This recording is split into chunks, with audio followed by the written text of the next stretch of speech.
After 3 years of war, the familiar outlines of London are much the same.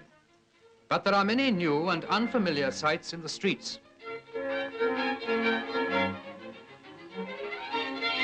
Affairs of state in Whitehall have a new urgency.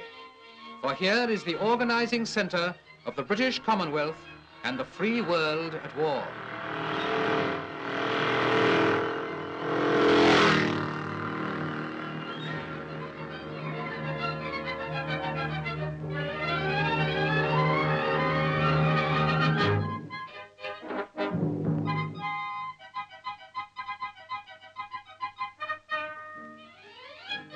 The Allied servicemen have settled down pretty quickly, and for the time being, feel that London is their home.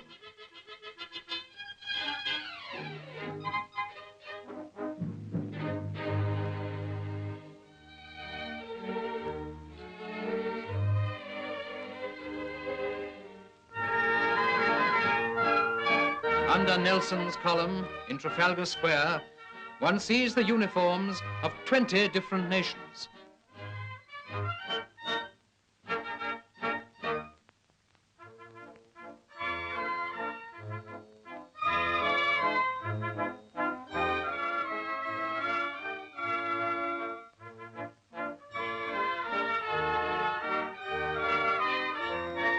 London thrills to see the growing forces in her midst and welcomes them just as one September morning in 1942, she welcomed the first American troops as they marched through the city.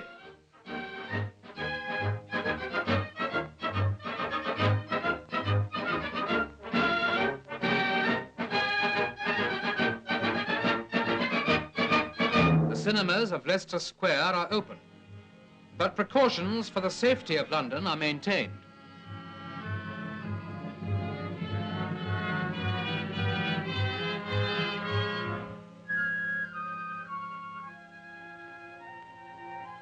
Emergency water tanks spell out the defiant symbol of victory.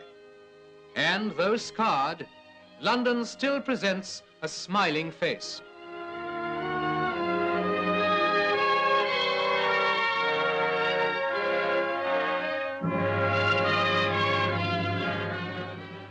Ruins there are, but there is also new life.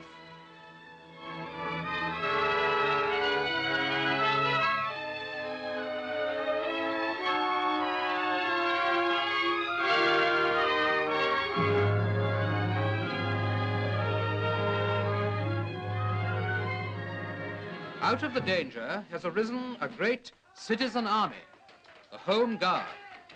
Clerks, factory hands, bank managers are trained in the very streets they may one day have to defend. Weapons are made from the railings London has sacrificed. Children like the idea. A park without railings reminds them of the open country.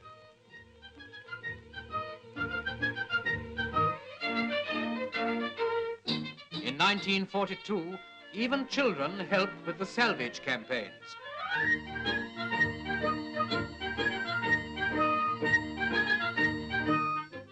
Today, every man, woman, and child has a job to do. Youths under military age give up their weekends to train in the park for future service with the RAF.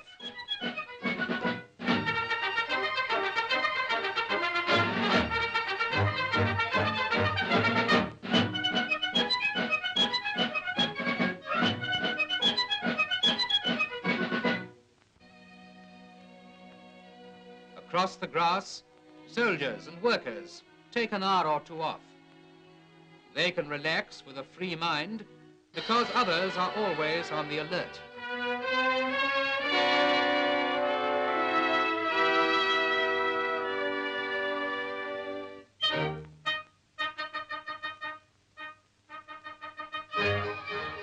No petrol to waste means holidays at home. And this summer, all the fun of the fair was brought right into the heart of London.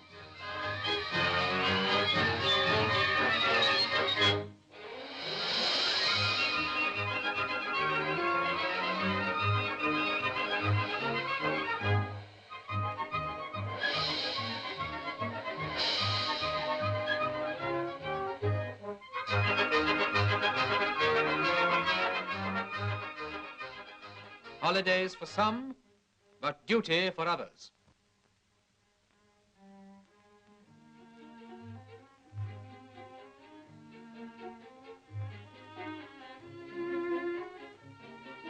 Everyone is growing food wherever they can.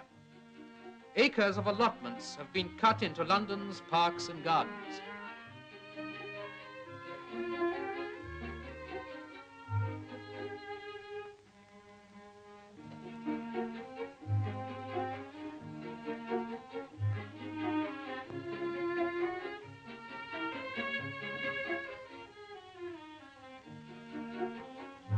Exhibition allotments show beginners how to get the most out of their plots, and food is grown in all sorts of unexpected places.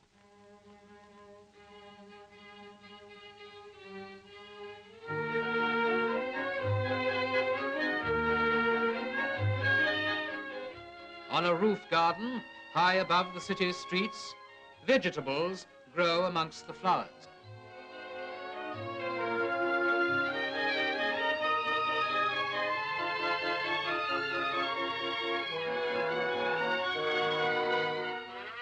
Men of the National Fire Service make good use of a battered basement. Allotments and pig clubs ease the food situation, and rationing ensures that everyone gets a fair share, no matter where they shop.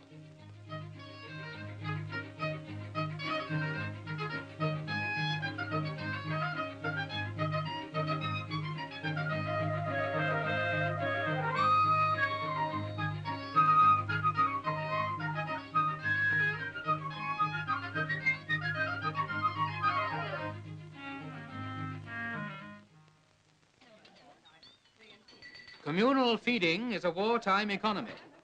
British restaurants and canteens have been established all over London. This was once a college. Now 2,000 lunches are served here daily. Labour is voluntary, the meals are supplied at cost, and all types of Londoners take advantage of the service.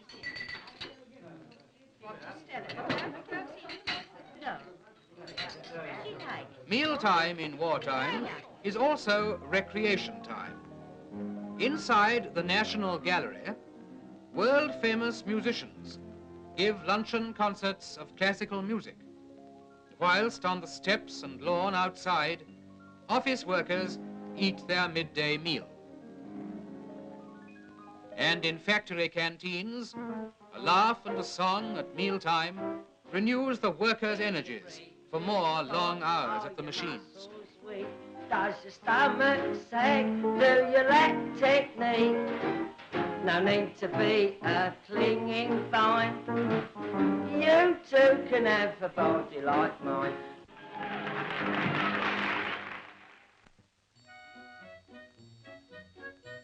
Women mobilized into war work lock up their homes and hand over their children to communal nurseries, while they go off to do their jobs.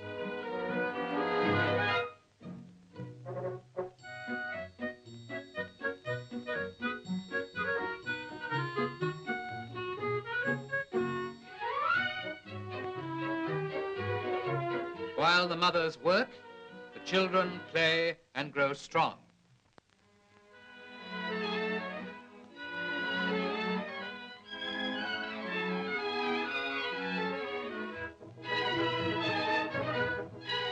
The most striking change in London's life has been brought about by the mobilization of women.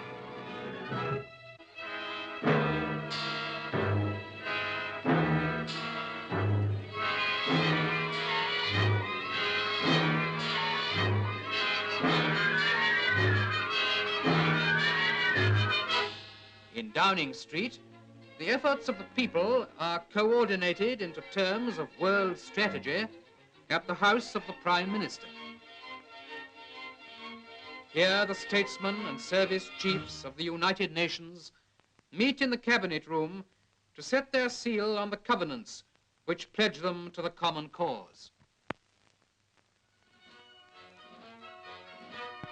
London in 1942 is the hub of the Allied war effort, and Buckingham Palace is the background for a display of Britain's growing strength.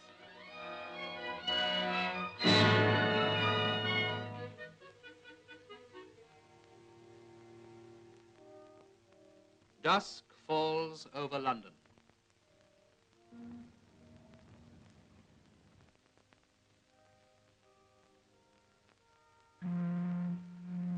With darkness comes the blackout. Gone for the present are the bright lights of Leicester Square and Piccadilly. But behind the blackout is warmth and companionship.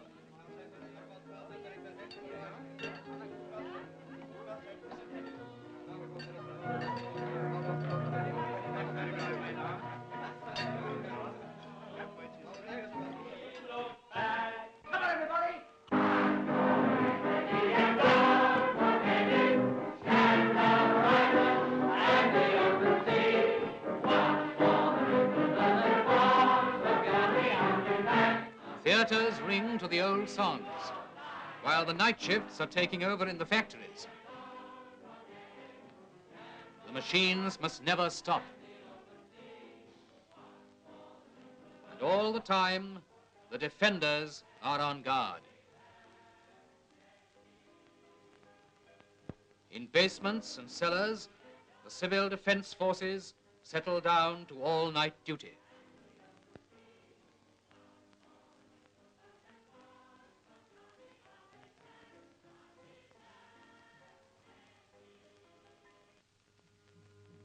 If the raiders come again, London will be ready.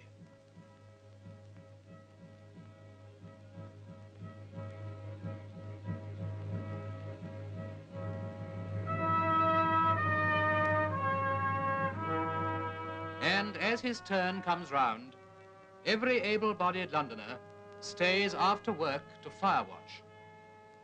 He is the ordinary citizen, one of the worldwide brotherhood of men and women who will work and watch and fight until the lights go up again over a world freed from want and fear.